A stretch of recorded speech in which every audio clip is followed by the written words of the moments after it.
Good evening, everyone. Today we are going to discuss the sixth part of national income accounting.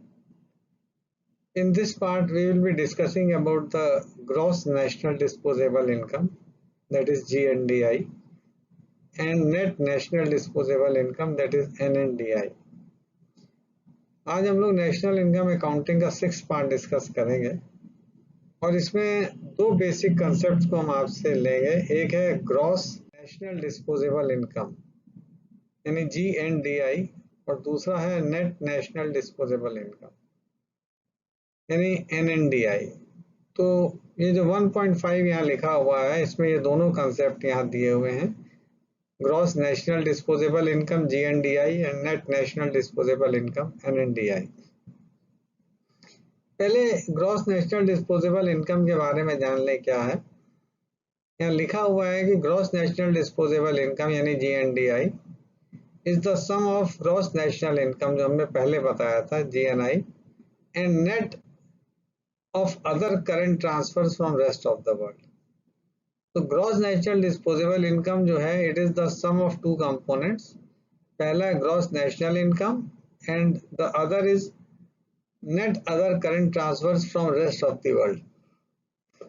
उसी को हमने symbolically लिखा हुआ GNDI equal to GNI plus net other current transfers from rest of the world. ये जो current transfers है rest of the world से उसको हम यहाँ पे इंक्लूड कर रहे हैं। और NNDI निकालना है, नेट नेशनल डिस्पोजेबल इनकम, तो यहाँ GNDI होगा, sorry GNDI minus consumption of fix capital, GNI नहीं होगा, इट शुड बी GNDI। तो GNDI यानी gross national disposable income minus consumption of fix capital. Net of other current transfer from rest of the world includes two distinct categories of transfer. यानी अगर हमें gross national disposable income निकालना है तो एक component तो GNI है जो हम पहले ही निकाल चुके हैं, ग्रॉस नेशनल इनकम। और यहाँ पे जब GNDI निकालेंगे तो हम GNI में net of other current transfers from rest of the world को जोड़ेंगे। अब net of other current transfer from rest of the world में दो कैटेगरी के ट्रांसफर्स हैं। पहला है पर्सनल ट्रांसफर्स, यानी जो ट्रांसफर्स आपस में एक हाउस होल्ड दूसरे हाउस होल्ड से करता है या एक फाइनेंशियल कॉर्पोरेशन दूसरे से करती है या नॉन फाइनेंशियल कॉर्पोरेशन दूसरे से करती है। और दूसरा है अदर करंट ट्रांसफर्स। तो ये अब हम डिस्कस करेंगे कि पर्सनल ट्रांसफर्स क्या हैं और अदर करंट ट्रांसफर्स क्या हैं। तो other net of other current transfers को दो भागों में बांटा है, personal transfers and other current transverse.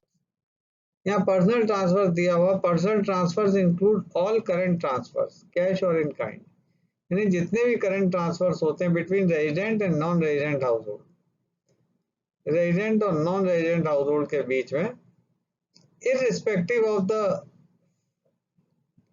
source of income of the sender, यानी उसकी इनकम का क्या सोर्स है सेंडर का, उससे कोई मतलब नहीं है। And nature of relationship between sender and receiver, यानी जो सेंडर है जो पैसा भेज रहा है और जो रिसीव कर रहा है उसके बीच में क्या संबंध है, इसकी भी तहकीकात करने का जरूरत नहीं। तो नेचर ऑफ रिलेशनशिप क्या है बिटवीन सेंडर एंड रिसीवर और सोर्स ऑफ इनकम सेंडर का क्या है, ये जानने की जरूरत नहीं है। लेकिन जो भी ट्रांसफर होगा between resident and non resident house hold वो पर्सनल ट्रांसफर की कैटेगरी में आएगा।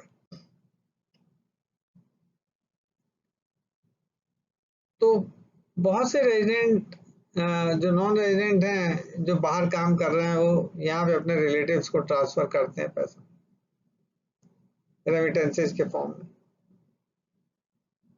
बहुत सी जो फॉरेन ब्रांचेज हैं अगर प्रॉफिट का कुछ हिस्सा यहाँ ट्रांसफर करती हैं पैसा, करंट ट्रांसफर, करंट प्रॉफिट से करंट इनकम में यहाँ ट्रांसफर करती बैंक की, तो वो फाइनेंशियल ऑर्गेनाइजेशन के उसमें आएगा। और अगर मान लीजिए कोई नॉन फाइनेंशियल ट्रांसफर हो रहा है, यानी कोई नॉन फाइनेंशियल ऑर्गेनाइजेशन है, मान लीजिए कोई होटल है, वो वहाँ जो प्रॉफिट का कुछ करंट हिस्सा जो है यहाँ पे अपनी पेरेंट ऑर्गेनाइजेशन पे ट्रांसफर करता।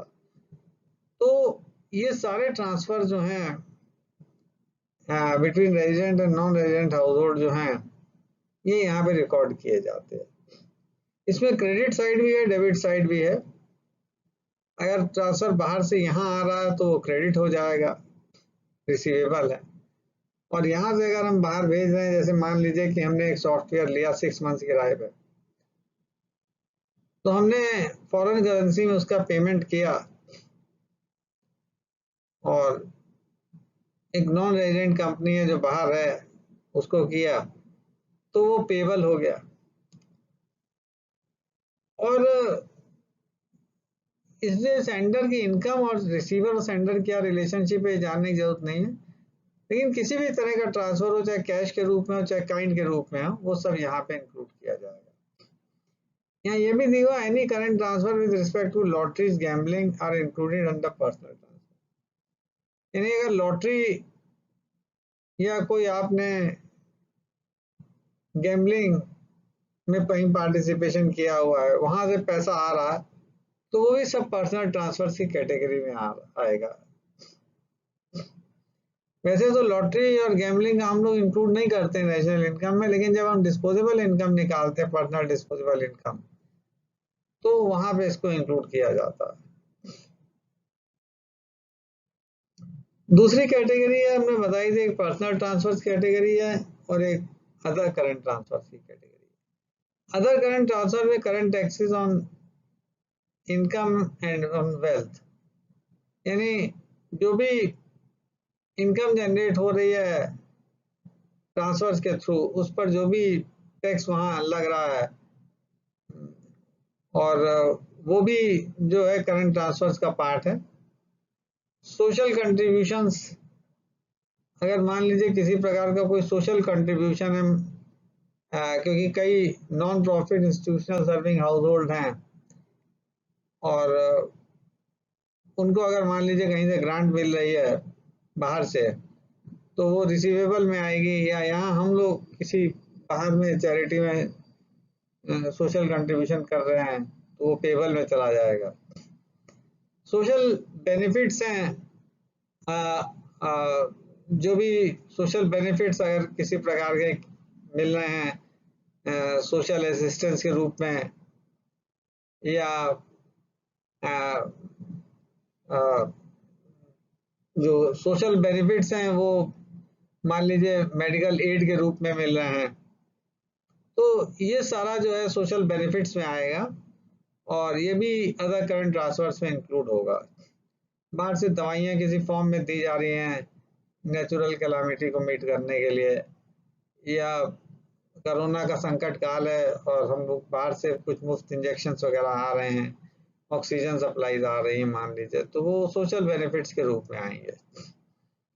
Net non life insurance premium है, अगर मान लीजिए कि इंश्योरेंस प्रीमियम हम पे कर रहे हैं, बाहर कोई कंपनी है, तो वो पेबल में चला जाएगा। और नॉन लाइफ इंश्योरेंस क्लेम है, अगर हम कोई क्लेम कर रहे हैं उसके अगेंस्ट में, तो वो रिसीवेबल में आ जाएगा। करंट इंटरनेशनल कोऑपरेशन है, क्योंकि आजकल डिफरेंट कंट्रीज में कोऑपरेशन रहती है और उसमें हम एज पार्ट ऑफ कोऑपरेशन कोई भी अगर हम ट्रांसफर कर रहे हैं दूसरी कंट्री को, नेपाल को हमने मान लीजिए कोई वहाँ पे अर्थक्वेक आया है और तमाम हमने फूड आइटम्स वहाँ भेजे हुए हैं इंटरनेशनल कोऑपरेशन के तहत, तो वो सब इसमें इंक्लूड किया जाएगा। और मिसलेनियस करंट ट्रांसफर्स हैं, और भी किसी तरह का जो करंट ट्रांसफर्स है वो रिसीव हो या पेबल हो, एक साइड में जाएगा और नेट इनका हमें निकालना पड़ता है। और वो जो नेट है वो इम्पोर्टेंट है, वो अगर प्लस होगा तो ऐड होगा, माइनस होगा तो सब्ट्रैक्ट होगा। यहाँ लिखा हुआ sum of personal and other current transfers is the amount included in the category of net of other current transfers from rest of the world। यानी जब हम पर्सनल ट्रांसफर्स और अदर करंट ट्रांसफर्स को add करेंगे net को उसके, तो हमें ये मिलेगा net of other current transfer from rest of the world. India में in India RBI estimates and present them in BOP transactions as part of secondary income under BPM6. तो रिजर्व बैंक इसे estimate करती है और present करती है balance of payment manual 6 के अंतर्गत, और यहाँ वो टेबल भी दिया हुआ है। और यहाँ पे ये सेकेंडरी इनकम है जो 1.1 और 1.2 से मिलके बनी हुई है। और यहाँ पे ये जो लाल बना हुआ हिस्सा है, क्योंकि यहाँ पे गवर्नमेंट वाला हिस्सा जुड़ा नहीं है, इसमें जोड़ना नहीं है, इसमें केवल हमें जोड़ना है 1.1A और 1.1B, यानी personal transfer, other current transfer. General government वाला हमें हिस्सा नहीं जोड़ना है। तो इसमें क्रेडिट साइड भी है और डेबिट साइड भी है, और ये पॉजिटिव है। 3,04,902 करोड़ का है नेट, और क्रेडिट इसमें 3,17,629 करोड़, डेबिट है 12,727 करोड़, जिसमें बल्क आइटम जो है वो पर्सनल ट्रांसफर की कैटेगरी में है, और अदर करंट ट्रांसफर भी हैं लेकिन बहुत कम है उसका अमाउंट। तो इस तरह से जो net of other current transfer from rest of the world उसे हम एस्टिमेट करते हैं, और इसमें मेनली हम पर्सनल ट्रांसफर और अदर करंट ट्रांसफर जोड़ते हैं। जनरल करंट या जनरल गवर्नमेंट वाले ट्रांसफर हम इसमें ऐड नहीं करते हैं। हालांकि उसका अमाउंट यहाँ नहीं दिया हुआ, लेकिन अमाउंट होता तब भी वो ऐड नहीं होता। CSO borrows these estimates from RBI. RBI से ये CSO borrow करता है। When the estimate of net other transfers from rest of the world are available, एक बार ये ट्रांसफर्स के डाटा अगर हमें मिल जाते हैं तो फिर हम GNDI और NNDI निकाल सकते हैं। अब यहाँ पे हमने एस्टिमेशन दिखाया हुआ है नेक्स्ट पार्ट में। GNI हमारी है 86,59,504 crore, 86,59,504।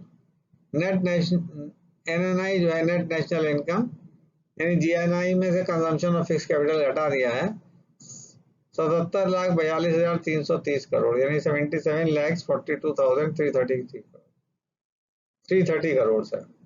And net of other current transfer from rest of the world हमने आपको भी बताई फिगर 3,04,902 करोड़। अब हमें GNDI निकालना है, NNDI, तो GNDI का यहाँ लिखा हुआ है GNI plus net of other current transfer from rest of the world, NNDI या GNDI minus CFC। तो ये डायरेक्ट आप ऐसे भी निकाल सकते हैं, NNI plus net of other current transfer from rest of the world, NNDI को।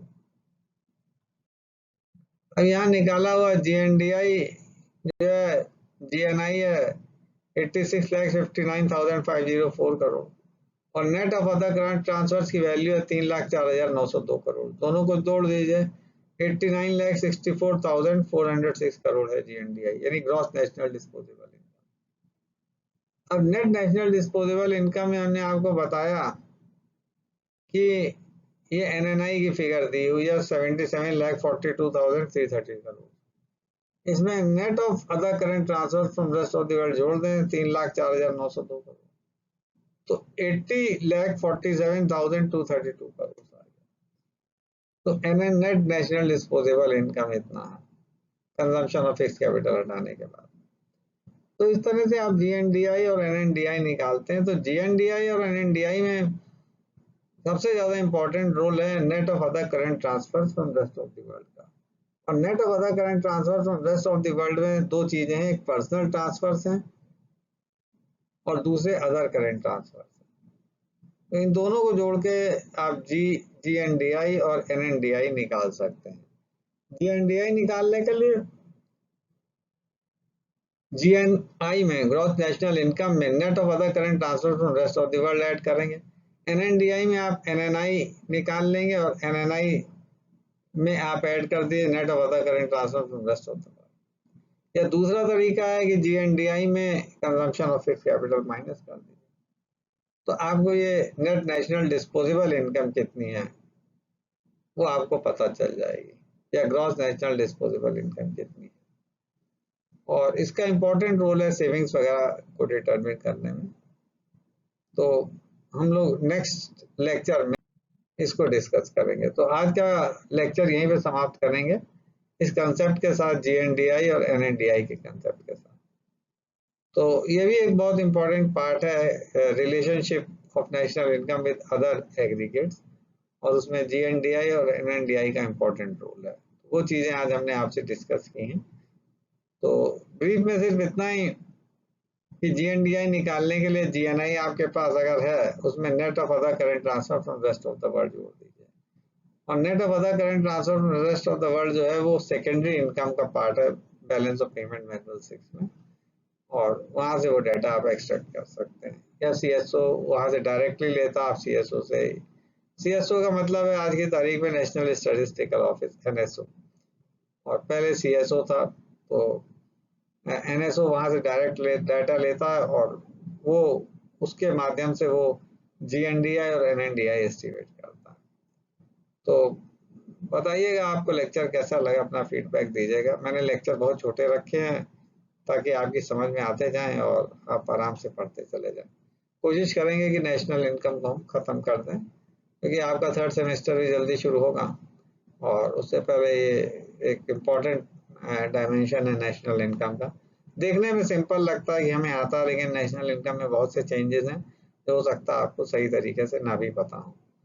तो देखते रहिएगा इन लेक्चर्स को। Wishing you goodbye and good night. Thank you.